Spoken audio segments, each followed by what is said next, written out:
نحمده ونصلي على رسوله الكريم اما بعد فاعوذ بالله من الشيطان الرجيم بسم الله الرحمن الرحيم رب اشرح لي صدري ويسر لي امري واحلل عقدة من لساني يفقهوا قولي. ایک دفعہ درود شریف پڑھ لیجیے.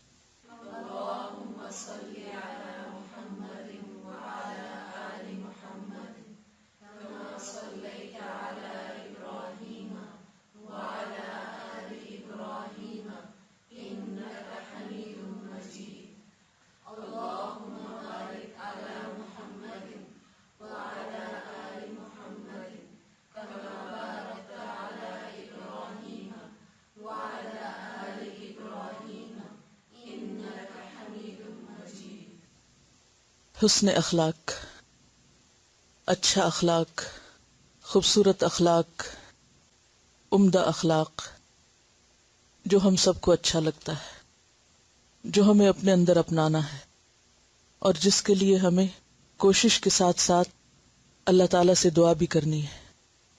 وہ مسنون دعا یاد بھی کرنی ہے جو اللہ کے رسول صلی اللہ علیہ وسلم آئینے کو دیکھ کر اپنے لیے مانگا کرتے تھے، اور آپ کے طریقے میں ہمارے لیے نمونہ ہے. کیا دعا ہے؟ اللہم کما حسنت خلقی فحسن خلقی. اے اللہ، جس طرح تو نے میری صورت اچھی بنائی اسی طرح تو میرا اخلاق بھی اچھا بنا دے.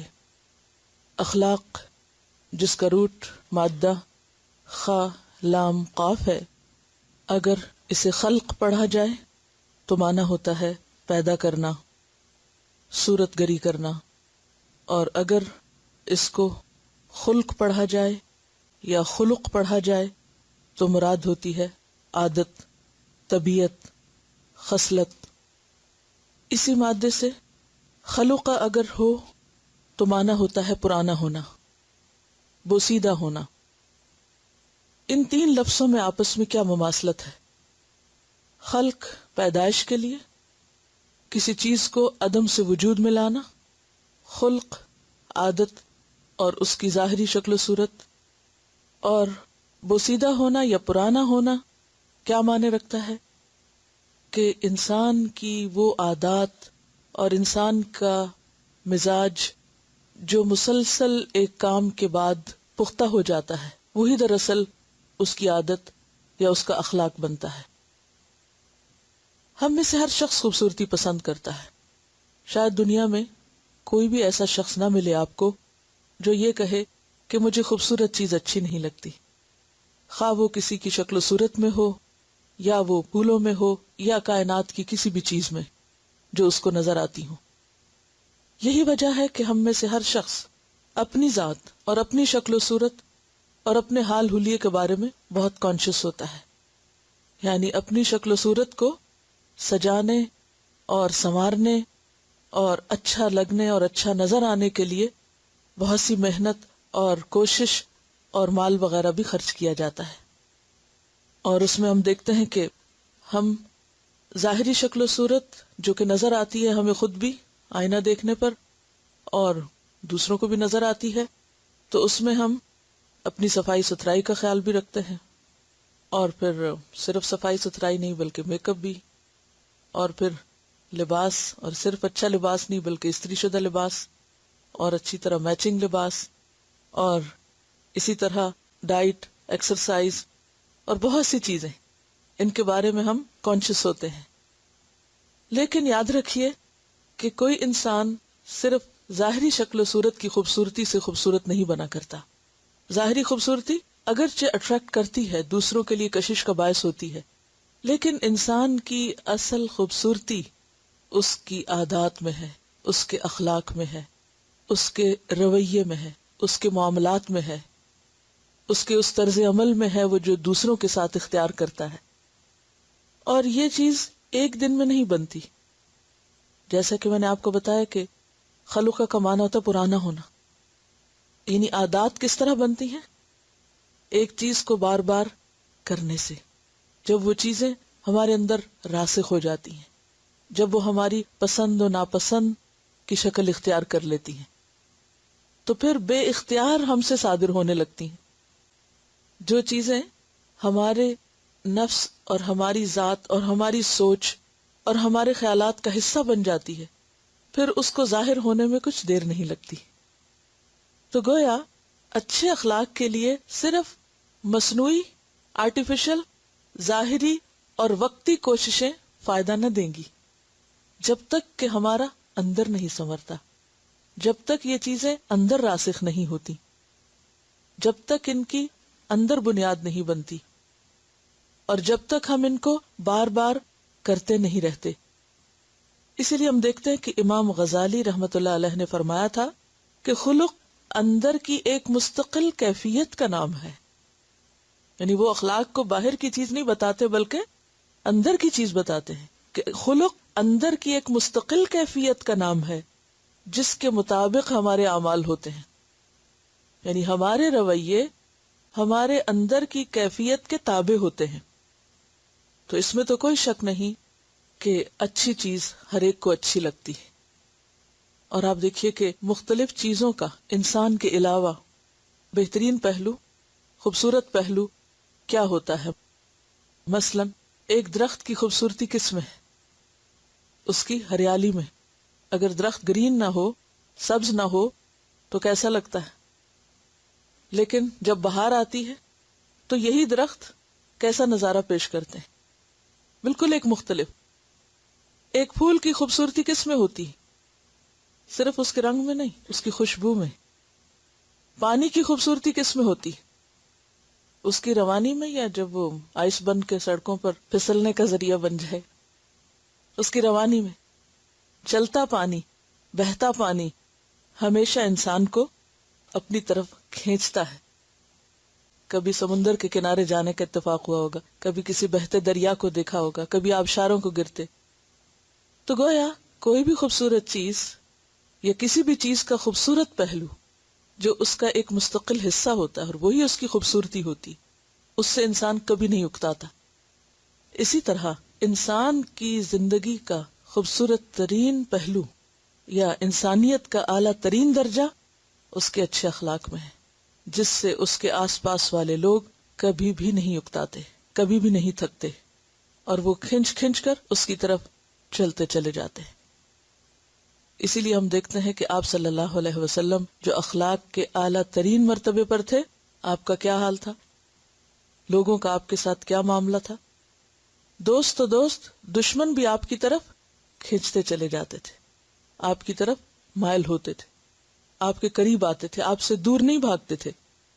تو ہمیں ایسا انسان بننا ہے کہ جو اللہ کا محبوب بھی ہو اور بندوں کا محبوب بھی، جو بندوں کے لیے بھی اپنے اندر ایک کشش رکھتا ہو. یہ نہیں کہ اسے دیکھتے ہی لوگ بھاگ نکلیں، کیونکہ بندوں کو تو وقتی طور پر بندے بے وقوف بھی بنا سکتے ہیں، لیکن اللہ کو کوئی دھوکہ نہیں دے سکتا. تو بندوں سے بڑھ کر ہمیں اپنے رب کی نظر میں خوبصورت بننا ہے، اور جو اپنے رب کی نظر میں خوبصورت ہو جاتا ہے وہ خود بخود بندوں کا محبوب ہو جاتا ہے، وہ پھر سب کے لیے خوشی کا باعث بن جاتا ہے. حدیث سے ہمیں پتہ چلتا ہے کہ اللہ تعالیٰ کو بندے کے اندر جو چیز مطلوب ہوتی ہے وہ اللہ کا ڈر، تقوی اور اچھا اخلاق، کہ اندرونی کیفیت اس کی کیا ہو کہ وہ اللہ سے ڈرتا ہو، اور بیرونی کیفیت کیا ہو کہ اس کی عادات اچھی ہوں. تو یاد رکھیے کہ اخلاق صرف دوسروں کے ساتھ اچھا معاملہ کرنے کا نام نہیں، اخلاق خود اپنے اندر اچھی عادات، ایٹیکیٹس، مینرز اور اچھے رکھ رکھاؤ کا نام بھی ہے. یعنی خواہ آپ کسی کے ساتھ معاملہ کریں یا تنہائی میں ہو، اکیلے ہوں، کوئی آپ کو دیکھنے والا نہ ہو، تو جب بھی آپ اسی طرح اچھے ہوں. اور پھر یہ کہ آپ کا معاملہ صرف بندوں کے ساتھ نہیں، کائنات کی باقی چیزوں کے ساتھ بھی اچھا ہو. خواہ آپ جانوروں سے معاملہ کریں، خواہ آپ پودوں سے معاملہ کریں، خواہ آپ زمین سے معاملہ کریں. اچھے بندوں کی صفت قرآن پاک میں کیا بتائی گئی ہے؟ وَعِبَادُ الرَّحْمَنِ الَّذِينَ يَمْشُونَ عَلَى الْأَرْضِ هَوْنًا، کہ رحمان کے بندے زمین پر آہستگی سے چلتے ہیں. وہ زمین کو بھی اس کا حق دیتے ہوئے چلتے ہیں، پاؤں مار کے نہیں چلتے، کیونکہ انہیں معلوم ہے کہ ہمارے پاؤں مارنے سے زمین پھٹ نہیں سکتی. اکڑ کے نہیں چلتے، کیونکہ انہیں معلوم ہے کہ وہ جتنا بھی اکڑیں وہ پہاڑوں کی بلندی کو نہیں پہنچ سکتے، لہٰذا ان کے رویے میں عاجزی اور انکساری ہوتی ہے۔ تو اس تمہید کے بعد اب ہم کتاب شروع کرتے ہیں انشاءاللہ، تاکہ پھر ان احادیث ہی کی روشنی میں ہم اپنا جائزہ لے سکیں۔ تو پہلا چیپٹر ہے حسن الخلق، اردو میں کہتے ہیں حسن اخلاق اور انگریزی میں گڈ کیریکٹر۔ قال اللہ تعالی وَإِنَّكَ لَعَلَى خُلُقٍ عَظِيمٍ، سورۃ القلم۔ اللہ سبحانہ و تعالیٰ فرماتے ہیں اور بے شک تم اخلاق کے بڑے مرتبے پر ہو۔ کس سے خطاب ہے؟ رسول اللہ صلی اللہ علیہ وسلم سے، کہ دنیا میں سب سے بلند اور اعلیٰ ترین اخلاق کے مالک اللہ کے رسول صلی اللہ علیہ وسلم تھے۔ لہٰذا اگر کوئی شخص یہ چاہتا ہو کہ اس کا اخلاق اچھا ہو جائے تو اس کے لیے کیا ضروری ہے؟ کہ وہ آپ کی پیروی کرے، آپ کے اسوہ حسنہ کو دیکھے اور آپ کے طریقوں کے مطابق اپنی زندگی کا طریقہ طے کرے۔ اس میں آپ دیکھیے کہ ایک اور آیت کا حوالہ بھی دیا گیا ہے کہ آپ کا معاملہ لوگوں کے ساتھ کیسا معاملہ تھا، یا آپ کا اخلاق کس چیز پر مبنی تھا۔ قال اللہ تعالی فَبِمَا رَحْمَةٍ مِّنَ اللَّهِ لِنْتَ لَهُمْ وَلَوْ كُنْتَ فَظًّا غَلِيظَ الْقَلْبِ لَانفَضُّوا مِنْ حَوْلِكَ، آل عمران 159۔ اللہ تعالیٰ کا ارشاد ہے کہ اے پیغمبر صلی اللہ علیہ وسلم، یہ اللہ کی بڑی رحمت ہے کہ تم ان لوگوں کے لیے بہت نرم مزاج واقع ہوئے ہو، ورنہ اگر کہیں تم تند خو اور سنگ دل ہوتے تو یہ سب تمہارے گرد و پیش سے چھٹ جاتے، سب بھاگ جاتے۔ تو اس سے کیا پتہ چلتا ہے کہ بہترین اخلاق کی علامت کیا ہے؟ کہ انسان کا کردار اور اس کی شخصیت ایسی ہو کہ لوگ اس کی طرف کھنچتے چلے آئیں، نہ کہ بھاگ نکلیں، خوفزدہ ہوں۔ زید بن حارثہ کا نام تو آپ نے سنا ہوگا۔ کون تھے زید بن حارثہ؟ حارثہ کے بیٹے تھے، قبیلہ کلب سے تعلق رکھتے تھے۔ ان کی والدہ کا نام سعدہ تھا، جیسے سعدیہ لکھتے ہیں نا، اسے سعدہ، جو قبیلہ طے کی ایک شاخ سے تعلق رکھتی تھی۔ زید جب 8 سال کے تھے تو اس وقت ان کی ماں ان کو لے کر اپنے میکے چلی گئی، اور وہاں ان پر ایک اور قبیلے نے حملہ کیا، اور جو کچھ ان کے پاس تھا، یعنی ان کے میکے والوں کے پاس، سب لوٹ کے لے گئے، اور ان لوٹ کی چیزوں میں حضرت زید بھی تھے۔ اس کے بعد انہوں نے انہیں اکاز کے میلے میں جا کے بیچ دیا۔ اس زمانے میں انسان بھی ایسے ہی بکا کرتے تھے جیسے بھیڑ بکری۔ تو ان کو حضرت حکیم بن حزام نے خرید لیا، جو حضرت خدیجہ کے بھتیجے تھے۔ وہ اس بچے کو مکہ لے آئے اور غلام کی حیثیت سے اپنی پھپھی کو تحفتاً دے دیا۔ جب حضرت خدیجہ کا نکاح آپ صلی اللہ علیہ وسلم سے ہوا تو آپ صلی اللہ علیہ وسلم کو انہوں نے حضرت زید ہبہ کر دیے، یعنی تحفہ میں دے دیے۔ اس وقت حضرت زید کی عمر 15 سال تھی، only 15 years۔ کچھ عرصے کے بعد زید کے باپ کو پتہ چلا کہ ہمارا بیٹا مکہ میں ہے اور فلاں گھرانے کے پاس ہے، تو وہ اپنے بھائی کے ساتھ مکہ آئے اور آ کر حضور صلی اللہ علیہ وسلم سے ملے اور کہا کہ آپ جو فدیہ لینا چاہیں لے لیں، ہمارا بچہ ہمیں واپس کر دیں۔ اور آپ اندازہ کر سکتے ہیں کہ اپنے بچے کے لیے کوئی شخص کتنا حریص ہو سکتا ہے۔ آپ نے فرمایا کہ مجھے کوئی فدیہ نہیں چاہیے، آپ بچے سے بات کر لیں، اگر بچہ ساتھ جانا چاہے آپ اسے لے جائیں۔ آپ نے زید کو بلایا اور کہا کہ تم انہیں پہچانتے ہو؟ انہوں نے کہا کہ ہاں، یہ میرے باپ ہیں، یہ میرے چچا ہیں، کیونکہ 8 سال کا بچہ سب جانتا ہوتا ہے۔ آپ نے فرمایا یہ لوگ تمہیں لے جانا چاہتے ہیں، اگر تم چاہو تو اپنے گھر واپس جا سکتے ہو اپنے والد اور چچا کے ساتھ۔ تو زید نے کیا جواب دیا؟ میں آپ کو چھوڑ کر کہیں نہیں جاؤں گا، میں آپ کو چھوڑ کر کہیں نہیں جاؤں گا کسی دوسری جگہ۔ یہ سن کر باپ اور چچا کا کیا حال ہو سکتا تھا، وہ بہت ناراض ہوئے۔ انہوں نے برا بھلا بھی کہا کہ تم آزادی کو چھوڑ کر غلامی پسند کر رہے ہو، اپنوں کو چھوڑ کر غیروں کے پاس رہنا چاہتے ہو۔ تو زید نے کیا کہا کہ میں نے محمد صلی اللہ علیہ وسلم کے اندر جو خوبیاں دیکھی ہیں، میں نے آپ کے اندر جو خوبیاں دیکھی ہیں، ان کے بعد میں آپ پر کسی اور کو ترجیح نہیں دے سکتا، حتیٰ کہ اپنے باپ اور چچا کو بھی نہیں دے سکتا. میں آپ کے ساتھ نہیں جانا چاہتا، میں محمد صلی اللہ علیہ وسلم کے پاس ہی رہوں گا. اس پر آپ صلی اللہ علیہ وسلم نے ان کو آزاد کر کے اپنا منہ بولا بیٹا بنا لیا.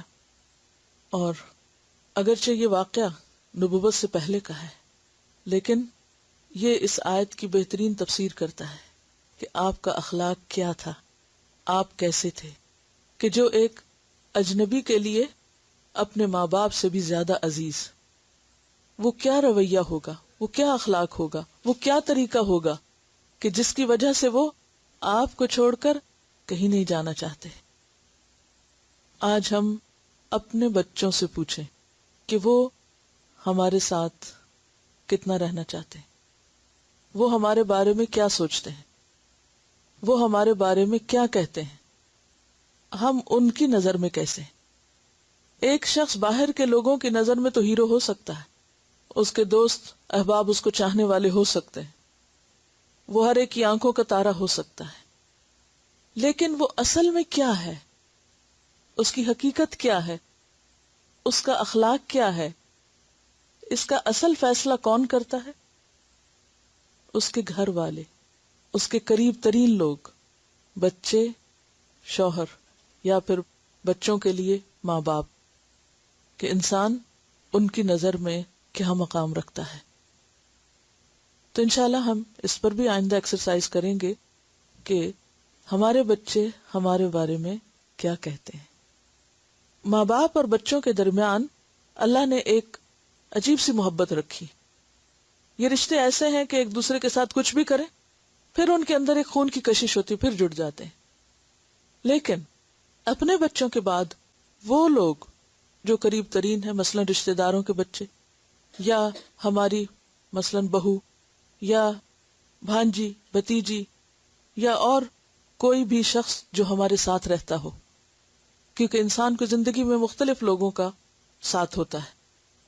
ہمارے ساتھ کام کرنے والے، اگر ہم کسی ایک ادارے میں کام کر رہے ہیں، کسی اسکول میں کام کر رہے ہیں، کسی ورک پلیس پر ہیں، تو وہ لوگ ہمارے بارے میں کیا کہتے ہیں جن کے ساتھ ہمارے دن کا ایک بڑا حصہ گزرتا ہے.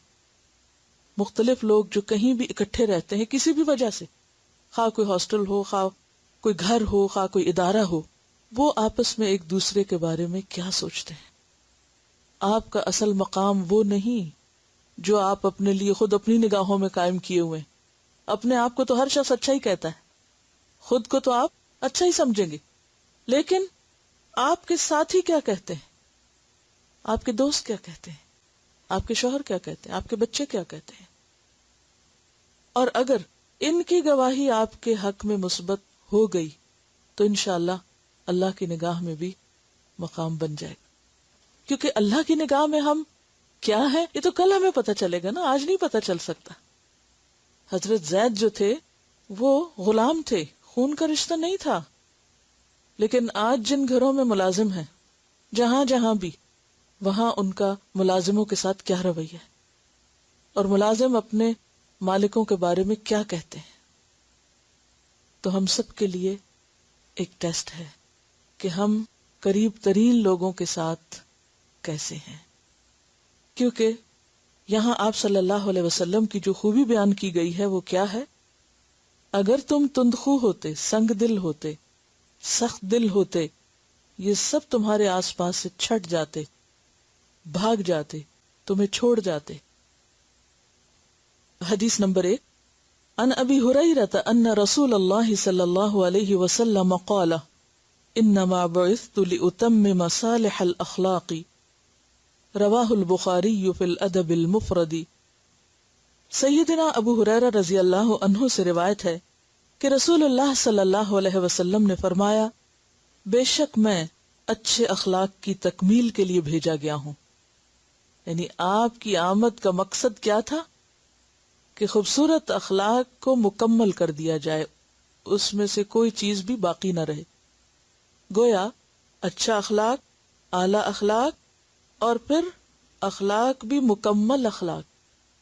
دنیا کے مختلف مذاہب میں، مختلف اقوام میں، مختلف لوگوں کے ہاں اخلاق کے بارے میں بہت کچھ لکھا پڑھا اور کہا گیا ہے، یعنی بیسک ہیومن ایتھکس پڑھے لکھے ان پڑھ لوگوں، جاہل عالم، مشرق مغرب، ہر ایک کے ہاں اس کا کچھ نہ کچھ حصہ ملتا ہے، یعنی کوئی بھی انسان اس تصور سے خالی نہیں ہے.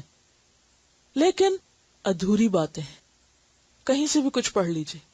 اگر اخلاق کی ایک جامع اور مکمل تصویر کہیں ملتی ہے تو وہ اللہ کے رسول صلی اللہ علیہ وسلم کی اپنی زندگی میں اور آپ کی تعلیمات میں، کیونکہ آپ کو بھیجا اس لیے گیا کہ آپ اچھے اخلاق کی تکمیل کر دیں، کوئی ایک بات بھی اس میں سے نہ رہے باقی، پورے کا پورا دے دیں. کیونکہ آپ دیکھیے کہ کوئی بھی اچھی سے اچھی تصویر اگر ادھوری ہو تو کیسی لگتی ہے. کوئی بھی تصویر، کوئی بھی چیز، کوئی بھی کام. مثلاً آپ اپنا کمرہ سجا رہے ہیں اور ایک دیوار پہ ابھی پینٹ نہیں ہوا، یا کوئی ایک چیز ابھی نہیں ہے، تو آپ کسی کو دکھا رہے ہیں تو سب سے پہلے آپ کیا کریں گے؟ آپ باقی دیکھیے، اس کو نہ دیکھیے یہ ابھی ایک چیز رہ گئی ہے، باقی یہ جلد ہو جائے گی. اسی طرح کسی بھی چیز میں کوئی کمی رہ جائے تو ہم پہلے کمی والے حصے کو بیان کرنے لگتے ہیں کہ آپ اس کو چھوڑیں، باقی دیکھیں. لیکن اللہ کے رسول صلی اللہ علیہ وسلم کی زندگی میں کچھ بھی چھٹا ہوا نہیں ہے، سب مکمل ہے. لہٰذا جو اچھے اخلاق کی تکمیل چاہتا ہے اس کے لیے کیا ضروری ہے کہ وہ آپ کے علم اور آپ کے اخلاق اور آپ کے طریقوں سے استفادہ کرے. یہ حدیث ہم دیکھتے ہیں کہ حضرت ابو ہریرہ رضی اللہ عنہ نے بیان کی ہے. انشاءاللہ جو ان احادیث میں راوی آئیں گے ان میں سے کچھ روات کے بارے میں بھی آپ کو بتایا جائے گا، کیونکہ اللہ کے رسول صلی اللہ علیہ وسلم کے بعد آپ کے صحابہ ہمارے لیے ایک بہترین نمونہ ہے، کیونکہ آپ نے ان کے اخلاق کی تربیت کی. وہ آپ کے تربیت یافتہ ہیں، آپ کی پروڈکٹ ہیں. کیونکہ انسان اپنے بعد کس سے پہچانا جاتا ہے؟ اپنے کام سے، اپنی پروڈکٹ سے. کوئی شخص اپنی تحریر کے آئینے میں پہچانا جاتا ہے، کوئی اپنی شعر و شاعری کے آئینے میں، کوئی کسی اور انوینشن کے آئینے میں، کہ کون کیا ہے، اس کا کام کیا ہے، اس نے تیار کیا کیا ہے. تو آئیے دیکھتے ہیں کہ وہ لوگ جو علم و ہنر سے عاری تھے انہیں آپ نے کیا دیا. آپ کا نام دور جاہلیت میں عبد شمس تھا. عبد شمس کا کیا معنی ہوتا ہے؟ شمس کا غلام. جب آپ مسلمان ہونے کے لیے آپ صلی اللہ علیہ وسلم کے پاس حاضر ہوئے تو آپ نے نام پوچھا، عرض کیا عبد شمس. فرمایا نہیں، آج سے تمہارا نام عبد الرحمن ہے، رحمان کا بندہ. عرض کیا یا رسول اللہ صلی اللہ علیہ وسلم، میرے ماں باپ آپ پہ قربان، آپ کا تجویز کردہ نام مجھے زیادہ پسند ہے. یعنی فوراً قبول کر لیا. کنیت ابو ہریرہ تھی، یعنی نام ابو ہریرہ نہیں تھا، کنیت تھی. یعنی آپ کو ابو ہریرہ سے بلایا جاتا تھا، ابو ہریرہ کہہ کے. وجہ کیا تھی کہ بچپن میں بلی سے بہت کھیلتے تھے تو ان کے ساتھی ان کو ابو ہریرہ، بلیوں کے باپ، یعنی لفظی معنی یہ بنتا ہے، یہ کہا کرتے. ہریرہ ہر سے ہے، ہر بلے کو کہتے ہیں، اور پھر ہریرہ یعنی چھوٹا بلی کا بچونگڑا. تو آپ صلی اللہ علیہ وسلم کبھی کبھی ان کو پیار سے ابو ہر کہتے تھے. ابو ہریرہ کی بجائے کیا کہتے؟ ابو ہر. تو ان کو بھی اپنے لیے ابو ہریرہ سے زیادہ ابو ہر کہنا پسند تھا. بہرحال آپ مشہور ابو ہریرہ کے نام سے ہوئے. حضرت ابو ہریرہ رضی اللہ تعالیٰ عنہ نے طفیل بن عمرو الدوسی کی وساطت سے اسلام قبول کیا تھا. یہ دوس کے قبیلے سے تعلق رکھ. دوس کہاں تھا؟ یمن میں. ہجرت کے 6 سال بعد تک وہ اپنے قبیلے میں ہی رہے، آپ کے پاس نہیں آ سکے. پھر آپ کی قوم کا، قبیلہ دوس کا ایک وفد آپ کے پاس آیا تو یہ اس وفد میں آپ کے پاس آئے اور پھر واپس نہیں گئے اور اپنے آپ کو رسول اللہ صلی اللہ علیہ وسلم کی خدمت کے لیے وقف کر دیا. ہر وقت دن رات مسجد میں رہتے تھے، اور مسجد سے مراد یہاں مسجد کا وہ حصہ جو صفہ کے نام سے مشہور تھا، اور اصحاب صفہ میں حضرت ابو ہریرہ بھی شامل تھے. جب تک نبی صلی اللہ علیہ وسلم زندہ رہے آپ نے شادی نہیں کی. آپ کے ساتھ آپ کی بوڑھی والدہ بھی تھیں. والدہ نے اسلام نہیں قبول کیا اور وہ حضرت ابو ہریرہ کو بھی بار بار اسی پہ اکساتی کہ تم واپس اپنے دین میں لوٹو، اور بہت ناراض ہوتی. اور ایک روز تو اتنا زیادہ برا بھلا کہا ابو ہریرہ کو اسلام لانے پر کہ روتے ہوئے آپ کی خدمت میں پہنچے اور آپ سے عرض کیا کہ اللہ کے رسول صلی اللہ علیہ وسلم، میری والدہ اسلام کے بارے میں، آپ کے بارے میں بہت بری بری باتیں کرتی ہیں، آپ ان کے لیے دعا کریں۔ تو آپ صلی اللہ علیہ وسلم نے ان کی والدہ کے لیے دعا کی۔ ابو ہریرہ آپ کی مجلس سے اٹھ کر جب گھر واپس گئے تو پتہ چلا کہ والدہ غسل لے رہی۔ بہرحال جب کپڑے وغیرہ پہن کر سامنے آئیں تو خود ہی پکار اٹھتی ہیں، اشہد ان لا الہ الا اللہ و اشہد ان محمدن عبدہ و رسولہ۔ حضرت ابو ہریرہ اسی وقت الٹے پاؤں واپس جاتے ہیں اور آپ کو جا کر خوشخبری سناتے ہیں، اور خوشی اور ایک جذبات کی شدت کے ساتھ رو رہے ہوتے۔ پہلے روتے ہوئے نکلے تھے غم کے ساتھ، اور اب روتے ہوئے نکلے خوشی کے ساتھ۔ حضرت ابو ہریرہ کی ایک خاص خوبی اور خصوصیت یہ تھی کہ وہ نبی صلی اللہ علیہ وسلم کو بے حد چاہتے تھے، بہت زیادہ آپ سے محبت کرتے تھے، اور سوائے اس کے کہ آپ اپنے گھر میں تشریف لاتے کسی وقت بھی آپ سے الگ نہیں ہوتے تھے، کہ مسلسل آپ سے سیکھتے تھے۔ جب آپ اپنے گھر تشریف لے جاتے تو اس وقت پھر وہ مذاکرہ کیا کرتے تھے، جو کچھ سیکھا ہوتا تھا اس کو دہراتے تھے۔ اکثر فرمایا کرتے تھے کہ میں نے رسول اللہ صلی اللہ علیہ وسلم سے بڑھ کر حسین چہرہ کسی کا بھی نہیں دیکھا۔ اور ابو ہریرہ کے اکثر الفاظ یہ ہوا کرتے تھے، سب تعریفیں اللہ کے لیے جس نے ابو ہریرہ کو اسلام قبول کرنے کی توفیق دی، سب تعریفیں اس اللہ کے لیے جس نے ابو ہریرہ کو قرآن مجید کا علم عطا کیا، سب تعریفیں اس اللہ کے لیے جس نے ابو ہریرہ کو محمد صلی اللہ علیہ وسلم کا صحابی ہونے کا شرف بخشا۔ یعنی ان تین باتوں پر، اپنے اسلام پر، قرآن کے علم پر اور آپ کے ساتھی بننے پر بار بار شکر کیا کرتے تھے۔ یعنی ان کا جیسے ایک ورد تھا یہ کہ ان نعمتوں پر سب سے زیادہ خوش ہوتے، اور اسی وجہ سے آپ کے اندر دین کا علم حاصل کرنے کی ایک دھن سمائی ہوئی تھی۔ حضرت زید بن ثابت بیان کرتے ہیں کہ میں، ابو ہریرہ اور ہمارے ایک اور ساتھی، یہ بڑا دلچسپ واقعہ، ہم تینوں اللہ کے حضور بیٹھ کے دعائیں کر رہے تھے۔ یعنی تینوں ساتھی بیٹھے ہوئے تھے، باتیں کرتے کرتے دعا مانگنے لگے۔ اچانک حضور صلی اللہ علیہ وسلم تشریف لے آئے اور وہ بھی ہمارے پاس بیٹھ گئے۔ یعنی یہ تین دوست تھے اور آپ بھی آ گئے۔ ہم خاموش ہو گئے آپ کے ادب میں۔ آپ نے فرمایا اپنا کام جاری رکھو، جو کر رہے تھے کرتے رہو۔ ابو ہریرہ رضی اللہ تعالی عنہ سے پہلے ان دو ساتھیوں نے اپنی اپنی دعائیں کی، خوب اچھی اچھی چیزیں مانگی۔ اب دیکھیں کہ صحابہ کرام مل جل کے کیسی باتیں کرتے تھے اور کس قسم کی ان کی گفتگو ہوتی تھی۔ آخری باری یعنی تیسری باری جو تھی وہ حضرت ابو ہریرہ کی تھی۔ جب آپ کی باری آئی تو کہتے ہیں، الہی میں تجھ سے وہی مانگتا ہوں جو میرے ان دو ساتھیوں نے مانگا، اور اس سے زائد یہ کہ تو مجھے ایسا علم دے جو کبھی نہ بھولے، مجھے ایسا علم دے جو کبھی نہ بھولے۔ یعنی جو کچھ انہوں نے مانگا میری بھی وہی دعا ہے، وہ سب بھی میرا، لیکن اس سے زائد مجھے یہ عطا کر دے۔ رسول اللہ صلی اللہ علیہ وسلم نے آمین کہا تو دوسرے دو ساتھی کہتے ہیں، ہم بھی یہی دعا مانگتے ہیں جو ابو ہریرہ نے مانگی۔ تو آپ نے فرمایا، یہ دوسی نوجوان تم سے آگے نکل گیا ہے۔ کیونکہ انسان مانگتا بھی کیا ہے؟ جس کی اس کے دل میں تڑپ ہوتی ہے اور شوق ہوتا ہے۔ تو اس سے آپ اندازہ لگا سکتے ہیں کہ اللہ رسول کی محبت نے ان کو کیا شوق دیے۔ ہم سب بھی دعویٰ کرتے ہیں کہ ہمیں اللہ سے محبت ہے، نبی صلی اللہ علیہ وسلم سے محبت ہے، لیکن اس محبت کا نتیجہ اور خلاصہ کیا ہے کہ پھر ہماری دعائیں کس قسم کی؟ بہرحال حضرت ابو ہریرہ نے علم کے راستے میں اپنے مقصد کے لیے پھر تکلیفیں بھی بہت اٹھائیں، اور سب سے بڑھ کر بھوک اور پیاس، کیونکہ ان کے پاس کوئی وقت نہیں تھا کسی اور کام کا، نہ کوئی کاروبار اور نہ ہی کوئی اور گھر بار۔ لہذا اپنے بارے میں کہتے ہیں کہ ایک دن بھوک کی وجہ سے میں اپنے پیٹ پہ پتھر باندھے ہوئے تھا، اور بعض اوقات میرے پیٹ میں بل پڑنے لگتے تو میں کسی سے کہہ نہیں سکتا تھا کہ میں بھوکا ہوں، لیکن میں اپنے ساتھیوں سے اس طرح بات کرتا، حالانکہ مجھے اس بات کی ضرورت نہیں ہوتی، تاکہ وہ میری کیفیت کو سمجھے، یعنی میری کیفیت پہچانے۔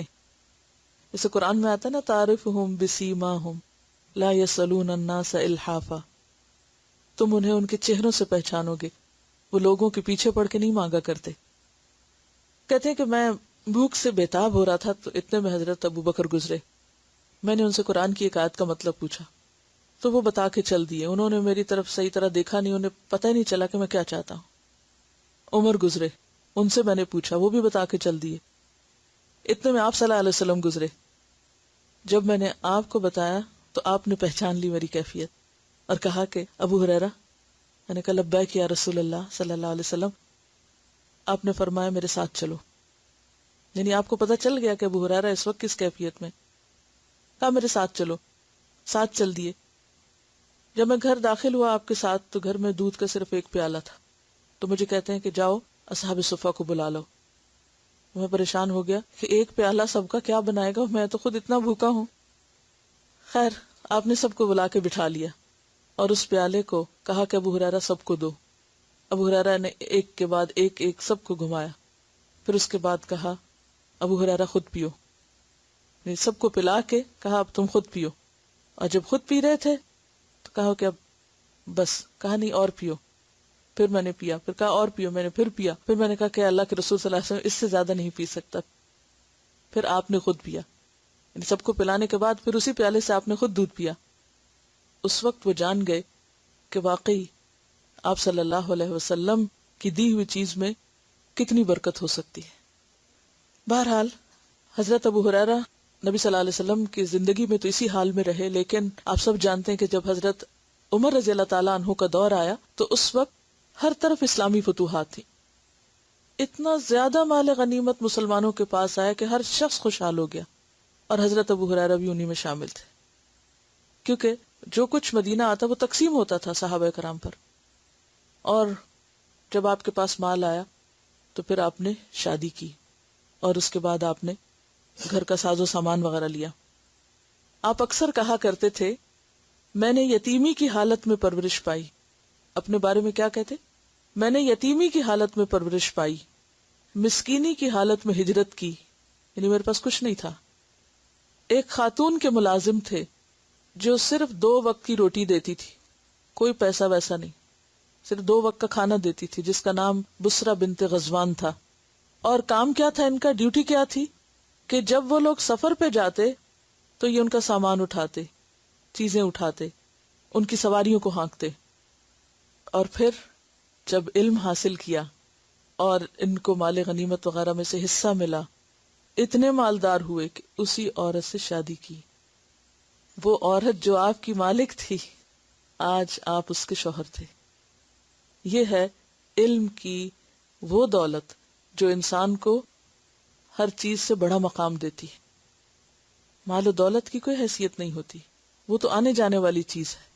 اصل چیز انسان کا علم ہے، کردار ہے، اخلاق ہے. بہرحال اس کے بعد ان کو گورنر بنایا گیا. یعنی صرف یہ نہیں تھا کہ سیکھنے سکھانے والے تھے، بلکہ بہت بڑا منصب ان کو عطا کیا گیا. لیکن شادی ہونے کے بعد بھی، گورنر بننے کے بعد بھی، مال و دولت آنے کے بعد بھی علم سیکھنے اور سکھانے کا شوق نہیں گیا. اس کے ساتھ ساتھ عبادت بھی بہت ذوق و شوق سے کرتے. رات کے ایک حصے میں خود عبادت کرتے، پھر خود سو جاتے، بیوی کو اٹھا دیتے، پھر وہ عبادت کرتی، وہ سو جاتی، بیٹی کو اٹھا دیتے. یعنی جہاں ایک طرف علم سے تعلق تھا وہاں دوسری طرف اللہ کی عبادت بھی ان کی زندگی کا حصہ تھی. پھر اسی طرح اپنی والدہ کے ساتھ ان کا جو سلوک تھا، اس میں بھی آپ دیکھیں گے کہ حسن اخلاق کے نمونے آپ دیکھیے. ماں کے ساتھ سلوک، ہم سب دیکھیں کبھی ہم نے اپنی ماں کے ساتھ ایسا رویہ کیا؟ زندگی بھر ماں کے فرما بردار اور خدمت گزار رہے. جب گھر سے باہر جاتے تو ماں کے دروازے پہ آ کے کھڑے ہو جاتے، سلام کرتے. ماں جواب دیتی، فرماتے اماں جان اللہ آپ پر اسی طرح نوازشات کی برکھا برسائے، اللہ آپ کے اوپر رحمتوں کی بارش کرے جس طرح آپ نے بچپن میں میری پرورش کی. وہ جواب میں کہتی اللہ تم پہ اپنی رحمتیں کرے جس طرح تم بڑھاپے میں میری خدمت کر رہے ہو. اور پھر اس کے بعد وہ گھر سے نکلتے. یہ ان کا روزانہ کا معمول تھا. ہم میں سے کتنے لوگ اپنے ماں باپ کے قدردان ہیں اور ان کو کبھی منہ بھر کے، منہ سے بول کے یا لکھ کے یا کسی بھی طرح یہ کہنے کی جرت کریں کہ اللہ آپ پر رحمتیں کرے کہ آپ نے میری پرورش کی اور میری تعلیم و تربیت کی. تو اچھا اخلاق کیا ہے؟ سب سے پہلے شکر گزار ہونا. کس کا شکر گزار ہونا؟ جنہوں نے ہم پر سب سے زیادہ احسان کیا ہو. ان کے عام جملے کیا ہوتے تھے؟ اللہ کا شکر جس نے مجھے اسلام دیا، اللہ کا شکر جس نے قرآن دیا، اللہ کا شکر جس نے حضور کا ساتھی بنایا.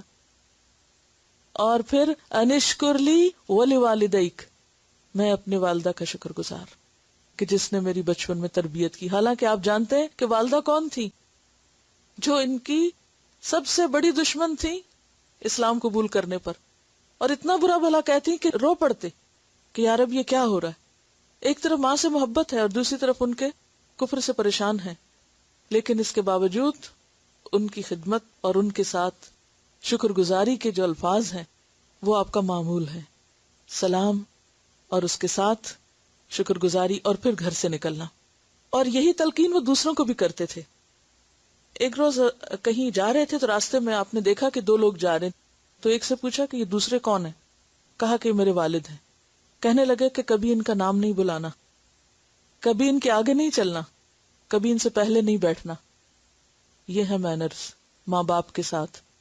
باپ ہیں, نام سے نہیں بلانا, اور کیا نہیں کرنا, ان سے پہلے نہیں بیٹھنا, وہ بیٹھیں تو بیٹھنا.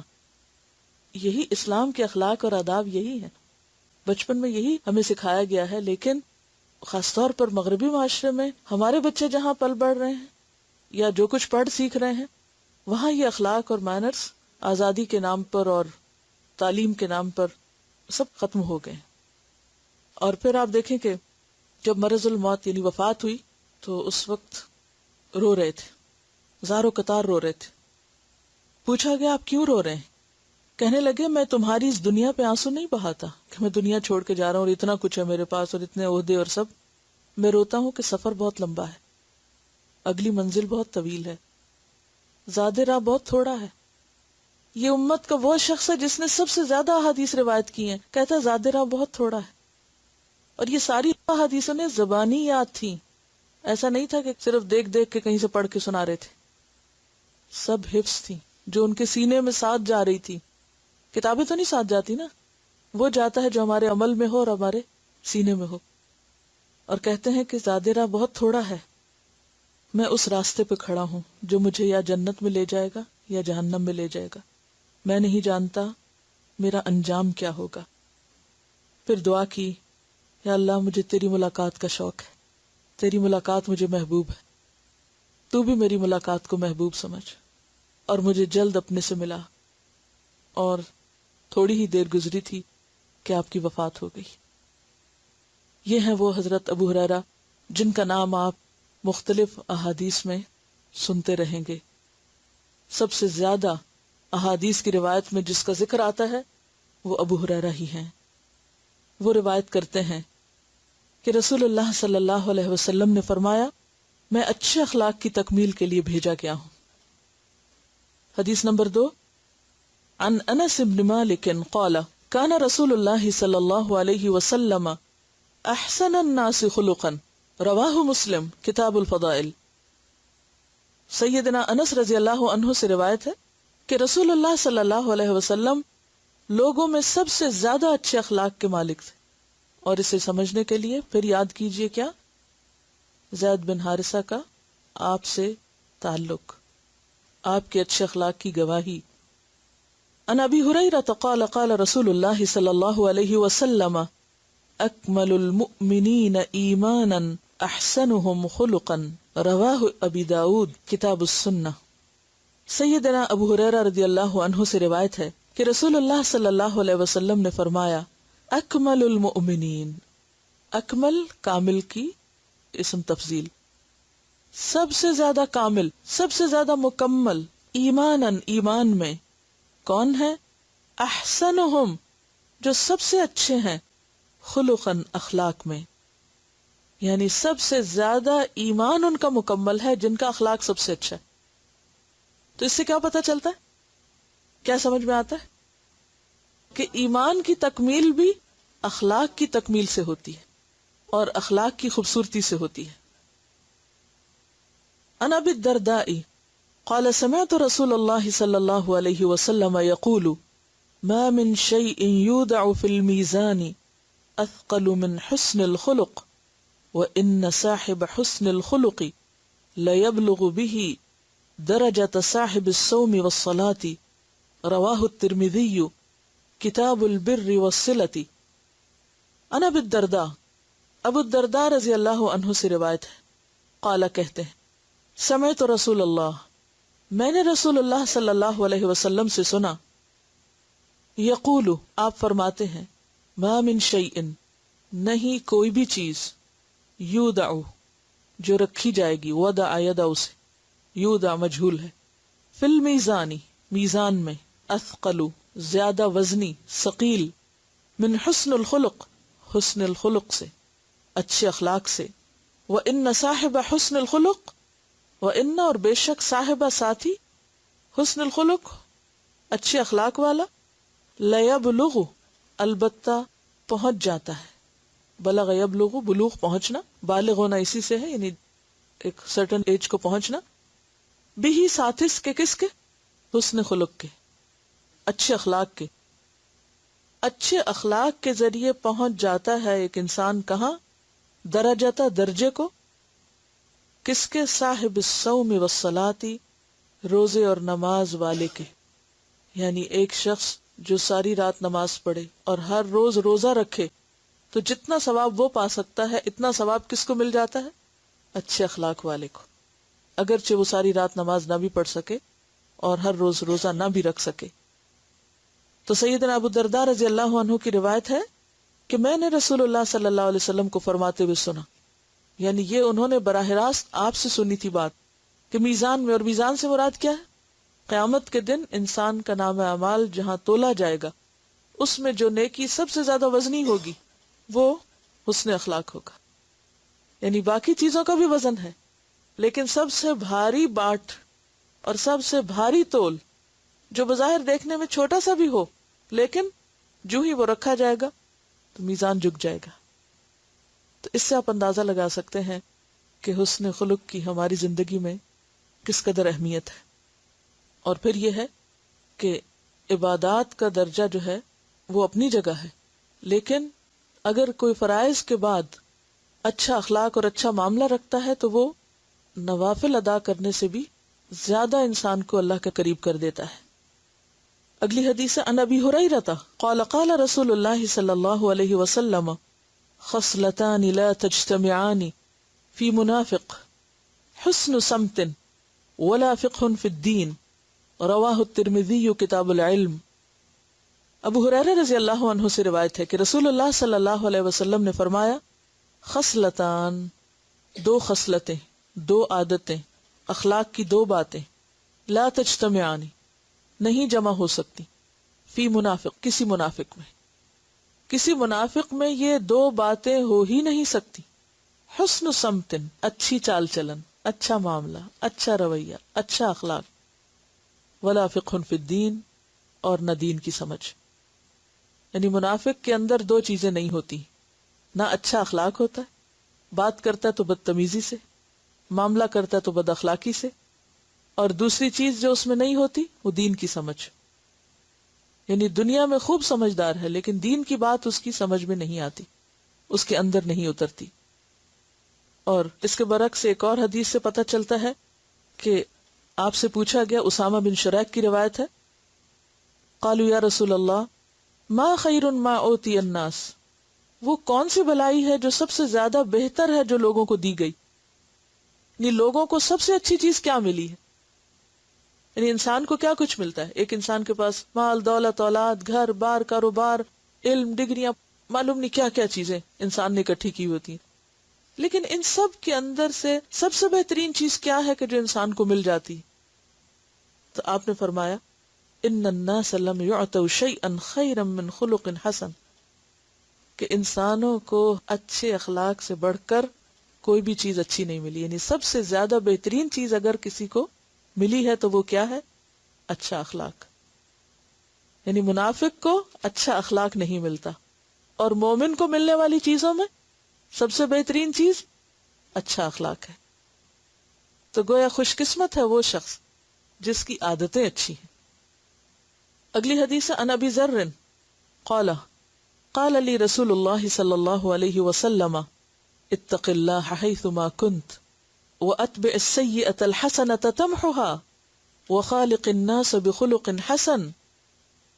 ابو ذر رضی اللہ عنہ سے روایت ہے، قال لی، کہا مجھ سے، کس نے؟ رسول اللہ صلی اللہ علیہ وسلم نے۔ کیا کہا؟ اتق اللہ حیثما کنت، اللہ سے ڈرو جہاں بھی تم ہو، کہیں بھی تم ہو اللہ ہی سے ڈرو. وَأَتْبِعِ السَّيِّئَةَ، اور پیچھے لے آؤ برائی کے، الحسنۃ بھلائی کو، تمحوها وہ اس کو مٹا دے گی، خواہ ذاتی زندگی میں ہو خواہ کسی انسان کے ساتھ ہو. وَخَالِقِ النَّاسَ، اور معاملہ کرو لوگوں سے، بخلق حسن، اچھے اخلاق کے ساتھ. رواہ الترمذی کتاب البر والصلۃ، اس کا رواں ترجمہ ابو ذر رضی اللہ عنہ سے روایت ہے کہ رسول اللہ صلی اللہ علیہ وسلم نے مجھ سے فرمایا، تو جہاں کہیں بھی ہو اللہ سے ڈر اور برائی کے پیچھے نیکی کر، نیکی برائی کو مٹا دے گی، اور لوگوں کے ساتھ اچھے اخلاق سے پیش آؤ. 3 چیزیں اس حدیث میں بیان ہوئی. پہلی چیز تو بنیاد ہے اچھے اخلاق کی، کیا؟ جہاں ہو اللہ سے ڈرو. تو اس کا مطلب یہ کہ انسان کہیں بھی ہو لوگوں کے ساتھ اچھا معاملہ ہی کرے. اور دوسری چیز، اگر برائی ہو جائے تو اچھا کر لو، برائی ختم ہو جائے گی. اب آپ دیکھیں کہ اچھا اخلاق پھر کس سے مل کے بنتا ہے. نمبر 1، اللہ کا ڈر، کہ بندہ بندوں سے زیادہ اللہ سے ڈرنے والا ہو، کہ میں جہاں بھی ہوں وہ مجھے دیکھ رہا ہے. کیونکہ جب تک ہم بندوں کی وجہ سے اچھے بنتے ہیں تو وہ صرف سامنے سامنے بنتے ہیں. تو اچھا اخلاق کسی جزوی چیز کا نام نہیں کہ کسی ایک جگہ آپ اچھے ہیں اور دوسری جگہ آپ بدترین ہیں. اچھا اخلاق اسی کا جو ہر جگہ ہی اچھا ہے، چاہے لوگوں کے سامنے چاہے ان کے پیٹھ پیچھے. بعض لوگوں کو آپ نے دیکھا ہوگا کہ سامنے تو بہت اچھی طرح ملتے ہیں لیکن پیچھے سے آپ کی جڑیں کاٹتے ہیں، آپ کے بارے میں انتہائی بری باتیں کرتے ہیں. تو یہ تو اچھے اخلاق میں نہیں ہے شامل. اچھا اخلاق کیا ہے؟ سامنے بھی اور پیچھے بھی، ہر جگہ آپ اچھے ہی ہوں. اور یہ کب ہو سکتا ہے؟ جب آپ کے اوپر کس کی نگرانی ہو؟ صرف اللہ کی نگرانی. اللہ کی نگرانی ہوگی تو آپ ہر جگہ ہی اچھے ہو جائیں گے. تنہائی میں بھی اچھے ہیں، گھر میں بھی اچھے ہیں، باہر بھی اچھے ہیں، دکان پہ بھی اچھے ہیں، کہیں چلے جائیں دنیا میں آپ اچھے ہی ہیں. خواہ آپ کسی جہاز میں یا گاڑی میں ہیں یا آپ دفتر میں ہیں، کہیں بھی ہیں آپ اچھے ہیں. لیکن یہ جب ہو سکتا ہے جب لوگوں کے اندر اللہ کا ڈر. دوسری بات ہے کہ ہم انسان ہیں، ہم سے غلطیاں ہوتی، کوتاہیاں ہوتی، ہم نیت کرتے ہیں، ہم ارادہ کرتے ہیں، پھر غلطی ہو جاتی، پھر بھول ہو جاتی. اس کا علاج بتا دیا گیا کہ مایوس نہ ہو. اگر ہم یہ کہیں ہم تو اچھے ہو ہی نہیں سکتے اور یہ میرے لیے تو بالکل ہی ناممکن ہے، تو یہ چیز ہمیں اپنی زندگی سے نکالنی ہوگی کہ ہو نہیں سکتا. سب کچھ ہو سکتا ہے. ہاں اگر اچھا نہیں ہوا، برا ہوا، تو کیا کرو؟ اچھا کر لو. مثلاً آپ سے کوئی غلطی ہو گئی تو آپ کیا کرو؟ بیٹھے رہو، دوبارہ نہ کرو. اس کے بعد کوئی نیکی کر لو. غلطی ہوگی توبہ کر لو، کوئی اچھا کام کر لو، صدقہ خیرات کر لو. اسی طرح اگر کسی کے ساتھ برا ہو گیا، کسی سے جھڑپ ہو گئی، کسی سے لڑائی ہو گئی، کسی کے ساتھ زیادتی ہو گئی، تو اب کیا کرو؟ اچھا کر لو. تو کیا ہوگا؟ پچھلی چیز مٹ جائے گی. یعنی آپ کے ہاتھ میں، آپ کے اختیار میں، آپ چاہیں تو اچھا کر لیں. اور پھر اس کے بعد تیسری چیز کیا ہے؟ وَخَالِقِ النَّاسَ بِخُلُقٍ حَسَن، لوگوں کے ساتھ اچھے اخلاق کا برتاؤ. تو گویا اللہ کے ساتھ سچے ہوں، اللہ سے ڈریں. اپنے ساتھ سچے ہوں کہ غلطی ہو تو آپ کو خود پتا ہوتا ہے میں نے غلط کیا ہے، چاہے ساری دنیا بھی کہنا نہیں آپ نے غلط نہیں کیا. بعض اوقات ایسا ہوتا ہے نا، ہم کو غلط کر بیٹھتے ہیں، پھر ہمیں پریشانی ہوتی، پھر ہم کسی سے پوچھتے ہیں اچھا تم مجھے بتاؤ میں نے ٹھیک کیا کہ نہیں کیا. ہمیں سارے کیسے کرتا ہے نا، اچھا میں ٹھیک تھی یا غلط تھی. اگر کوئی آپ کو کہے نہیں بالکل تم ٹھیک تھی، تم نے بہت اچھا کیا، پھر بھی آپ کو پتا ہوتا ہے کہ آپ نے اچھا نہیں کیا، تو اپنے ضمیر سے پوچھے کہ میں نے اچھا کیا یا نہیں کیا. اگر آپ کو پتا چل جائے میں نے نہیں کیا اچھا، تو سب تسلی دے تو بھی تسلی نہ کریں، توبہ استغفار کر کے اچھا کر کے اپنے ساتھ سچے ہو کے اپنی اصلاح کر لیں. اور تیسرا یہ کہ لوگوں کے ساتھ سچے ہو جائیں.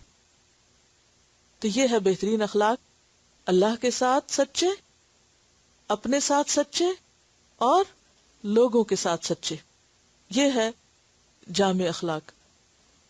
یہ جو ہم اس وقت پڑھ رہے ہیں، اگرچہ ہم حدیث رسول صلی اللہ علیہ وسلم پڑھ رہے ہیں اور آپ کی حکمت سے استفادہ کر رہے ہیں، لیکن اصل پروگرام کیا ہے کہ یہ چیزیں ہمارے اندر آ جائیں، کیونکہ اسی میں فائدہ ہے. انسان کی دنیاوی خوبصورتی بھی اسی میں ہے، اور جنت میں بھی صرف اچھے اخلاق والے جائیں گے. کیوں؟ اس لیے کہ جنت کی ہر چیز خوبصورت ہے، ہر چیز. اس کی آپ دیکھیے ڈسکرپشن پڑھیے اگر جنت کی، اس کی دیواروں کی، اس کے فرش کی، اس کی چھت کی، اس کی کھڑکیوں کی، اس کی کوئی چیز جنت میں بدصورت نہیں ہے. تو یاد رکھیے جنت میں صرف خوبصورت لوگ بسائے جائیں گے. اور خوبصورت سے مراد صرف شکل نہیں، وہ تو شکل اللہ ہر ایک کی اچھی کر دے گا. وہاں اصل خوبصورتی اخلاق کی خوبصورتی. جنت خوبصورت لوگوں کے لیے بنی ہے، وہاں خوبصورت لوگ بسائے جائیں گے. اگر آپ چاہتے ہیں کہ جنت کے اہل بنے تو پھر خوبصورت بننا ہوگا. اور یاد رکھیے کہ ہمارا جو اپیرنس ہے نا، ہماری جو شکل و صورت ہے، یہ ہماری روح کی تصویر ہے. ہم اپنے چہروں سے کیا نظر آتے ہیں؟ جو ہم اندر ہوتے ہیں. اچھے اخلاق میں بھی اللہ کا ڈر ہوگا تو خود بخود عادتیں سنور جائیں گی، اچھا معاملہ ہونے لگے گا لوگوں سے. ہاں؟ اور وہ اندر خوبصورت ہوگا تو ہی معاملہ خوبصورت ہوگا، اور معاملہ خوبصورت ہوگا تو ہی اللہ تعالیٰ کی اس جنت کے اہل قرار پائیں گے. اور اگر یہاں لڑاکے، جھگڑالو، غیبت کرنے والے، تانے دینے والے، عیب چننے والے، دوسروں کے درمیان پھوٹ ڈلوانے والے اور بد اخلاق لوگ، چغل خور لوگ جنت میں جانے کے اہل نہیں. کیوں کہا گیا رشتوں کو کاٹنے والے جنت میں داخل نہیں ہو سکتے، چغل خور جنت میں داخل نہیں ہو سکتے، فسادیوں کے لیے جنت نہیں ہے. تو ہمارے لیے یہ ایک چیلنج ہے. یہ ایسا نہیں ہے کہ ایک آپشنل چیز ہے، یہ عبادت ہے. اچھا اخلاق کیا ہے؟ عبادت. اور عبادت کا بھی اعلیٰ ترین درجہ، جس میں انسان نفلی عبادت سے بھی زیادہ وزنی نیکی کما لیتا ہے اچھے اخلاق کے ذریعے. اور اس میں آپ دیکھیے کہ پچھلے ہفتے آپ کو ایک اسائنمنٹ دی گئی تھی، ہوم ورک دیا گیا تھا. میں نے آپ سے یہ بھی ریکویسٹ کی تھی کہ سب لوگ ایک ڈائری بنا لیں اور وہ ڈائری ساتھ لایا کریں، تاکہ یہیں بیٹھ کے ہم آپ سے کچھ چیزیں کرنے کو کہیں گے تو ساتھ ساتھ اسی میں ہی آپ لکھیں. تو اب آپ دیکھیے کہ آپ کو جو کام دیا گیا تھا وہ کیا تھا کہ آپ کم از کم 3 چیزیں ایسی لکھیں جو آپ کے فرسٹ ہینڈ ایکسپیرینس میں آئی ہوں، جو آپ کو کسی کی اچھی نہ لگی ہوں. اور آپ سب سے میں نے عرض کیا تھا کہ آپ اپنی ڈائریوں میں ان کو نوٹ کریں. اگلی بات یہ ہے کہ آپ کا اس موقع پر انسٹنٹ ری ایکشن کیا تھا. آپ نے کیا کیا؟ اس نے تو آپ کو ہرٹ کیا، اس نے تو اچھا نہیں کیا. وہ جو اس نے کیا تھا وہ تو اس کا اخلاق تھا، مگر آپ نے اس وقت کیا کیا؟ الحمدللہ جو آپ کی کلاس کی یہاں کی فیڈ بیک تھی اس کے کافی چیزوں کو میں نے کچھ پڑھوا کے سنا ہے، کچھ دیکھا ہے، پڑھا ہے، اور اوور آل بہت میں نے اس کو انجوائے کیا ہے. ایک مجھے بہت خوشی یہ ہوئی کہ آپ نے لکھا اور آپ نے دل کے حال بیان کیے اور آپ نے اپنے غموں کو شیئر کیا.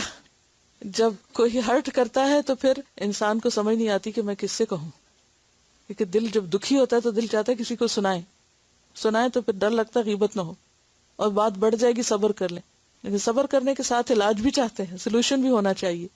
تو بہرحال بہت اچھا کیا آپ نے جو بھی لکھا. اور اب یہ ہے کہ نیکسٹ ویک بھی آپ یہی کریں گے. جو آپ کو کسی میں اچھا نہیں لگا وہ آپ لکھیں گے. بے شک نام نہیں لکھیں، کیونکہ کہیں ایسا نہ ہو کسی اور کے ہاتھ ڈائری لگے اور یہ اصلاح کا پروگرام ادھورا ہی نہ رہ جائے. تو جو چیز آپ کو کسی کی اچھی نہیں لگی، اگلا کیا ہے؟ اس خرابی کو دیکھ کر، اس کی بدتمیزی کو دیکھ کر، بد اخلاقی کو دیکھ کر میرا ری ایکشن کیا تھا.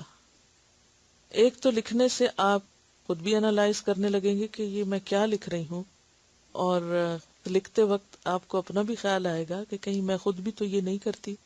اگر کسی کی بات مجھے ہرٹ کر رہی ہے تو میری بھی تو کسی کو کر سکتی ہے. لیکن کرنا یہ ہے کہ ہمیں اپنا انسٹنٹ ری ایکشن دیکھنا ہے کہ ہم نے اس وقت کیا کیا، کیونکہ ہمیں دراصل اپنی اصلاح کرنی ہے. اس ڈائری کا یا اس ایکسرسائز کا، اس ہوم ورک کا مقصد لوگوں کے عیب چننا نہیں ہے، لوگوں کے اوپر انگلیاں اٹھانا نہیں ہے، لوگوں کی خرابیاں پوائنٹ آؤٹ کرنا نہیں ہے. اس سے مراد بھی اپنی اصلاح ہے. جب آپ لکھیں گے اس کے بعد دیکھیں گے کہ میں نے کیا کیا، پھر اپنے عمل کو ایویلیویٹ کریں گے. وہ لکھیں گے آگے کہ میرا فوری ری ایکشن کیا تھا. اس کے 3 درجے ہیں. نمبر 1، جو دوسرے نے کیا کیا میں نے بھی وہی کیا، ایسے کو تیسا کیا، یا اس کے جواب میں اچھا کیا. کسی نے آپ کو بہت سخت بات سنائی، آپ نے کیا کیا؟ ویسے ہی سنا دی، ادلا بدلا ہو گیا، حق ہے آپ کو سنا سکتے ہیں، ایک کے بدلے میں ایک کر سکتے ہیں، اس سے بھی برا کیا، ایک کی دو لگائیں، یا یہ ہے کہ اچھا کیا. یعنی تین آپشنز ہیں آپ کے پاس. جیسا اس نے کیا میں نے بھی ویسا ہی کیا. نمبر 2، اس سے بھی برا کیا، جو اس نے کیا میں نے اس سے دگنا کیا. یہ پاسبلٹی ہے، کر کے یاد آتا ہے ہمیں کہ اوہو پھسل گئے تھے. اور تیسرا کیا ہے کہ جس نے برا کیا میں نے اس وقت یا تو صبر کیا یا احسن طریقے سے جواب دیا. یعنی میرا رویہ کیا تھا. اب آپ اپنے آپ کو خود مارک کر دیں، آپ کا اخلاق کیا ہے. یہ دوسروں کے آئینے میں خود کو دیکھنا ہے، کیونکہ دو طرفہ معاملہ ہے نا، کہ ٹھیک ہے دوسرا تو ہے ہی خراب، لیکن میں کیا ہوں، مجھے تو اپنے بارے میں سوچنا ہے. اور اگر میں اچھی ہوں تو انشاءاللہ دوسرے بھی اچھے ہو جائیں گے. بہت سی چیزیں انسان اپنے اخلاق سے سکھاتا ہے. ٹھیک ہے. اب آپ دیکھیے کہ دو چیزیں ہوتی ہیں. ایک ہوتا ہے کسی کام یا بات یا معاملے کا آپ کی طرف سے آغاز. مثلا آپ اپنے گھر میں ایک ماں کی حیثیت سے یا بڑی بہن کی حیثیت سے اپنے سے چھوٹوں سے کیا معاملہ کرتی، حکم دیتی، یا اپنے ساتھیوں سے کیا معاملہ کرتے. جب آپ بات کرتے ہیں حاکمانہ انداز ہوتا ہے یا پھر سجیسٹو ہوتا ہے کہ آپ مشورہ دینے کے انداز میں. کیونکہ فرعون کے پاس جب موسیٰ علیہ السلام اور ہارون علیہ السلام کو بھیجا گیا تو کیا کہا گیا تھا؟ قُولَا لَهُ قَوْلًا لَيِّنًا، نرم بات کرنا. اور پھر فَقُلْ هَلْ لَكَ إِلَىٰ أَن تَزَكَّىٰ، یہ نہیں کہا تھا کہ اے فرعون تم سیدھے ہو جاؤ، میں اللہ کا رسول ہوں اور مجھے اللہ نے اتنی طاقت دی ہے، دیکھو تو صحیح میرا عصا اب کیا بنے گا، اور دیکھو کہ میرے پاس کیسے بڑی بڑی طاقت ہے. کوئی دھوس نہیں جمائی. اتنی طاقت کے باوجود بھی کہ وہ عصا جو سانپ بن جاتا تھا وہ تو اسی وقت بدلہ لے سکتے تھے کہ فوراً عصا پھینکتے اور سب کو وہ ڈرا کے رکھ دیتا اور سب چپ ہو جاتے. لیکن انہوں نے ایسا کوئی ہتھیار اختیار نہیں کیا، بلکہ کیا کہا گیا تھا؟ فَقُلْ هَلْ لَكَ إِلَىٰ أَن تَزَكَّىٰ، سوالیہ انداز تھا. کیا آپ چاہتے ہیں کہ میں آپ کو ایسی بات بتاؤں جس سے آپ کا تزکیہ ہو؟ کیا آپ تزکیہ اختیار کرنا چاہیں گے؟ یہ ہے اس حکم پر عمل کا طریقہ. ایک ہے کسی سے کام کرانا دھونس جما کے، دوسرا یہ ہے روکھے پیکے انداز سے، اور تیسرا یہ ہے کہ ایک اچھے انداز سے. تو جب آپ کسی سے معاملہ کرتے ہیں تو آپ اپنے گفتگو میں دیکھیے کہ کسی کو کوئی بات کہتے ہیں تو کیا کہتے ہیں، کس طرح کہتے ہیں.